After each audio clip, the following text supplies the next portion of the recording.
Ity ny antotanisa nivoaka tao anatin'ny tranokala ofisialy ny OMS izay nozarainy ny pejy ofisialy ny Express de Madagascar. Raha ny hita anatin'ity tranokala ity dia efa 520 ny tranga Covid-19 eto Madagasikara androany.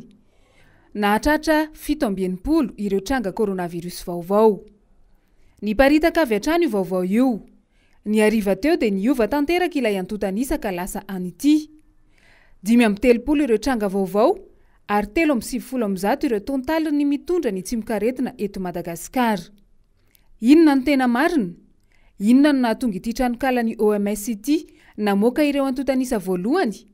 Ary inona no antony nanivana indray ny antotanisa avy eo ary nataony fanandrify tamin'ny antotanisa navoaka ny terian'ny CCO Ivato? Mariky ny tsy firindran'ny asa any ambony ve izao? Any ka misaviritaka hatramin'ny fikambanana misahana ny fahasalamana izay ao anatin'ny firenena mikambana?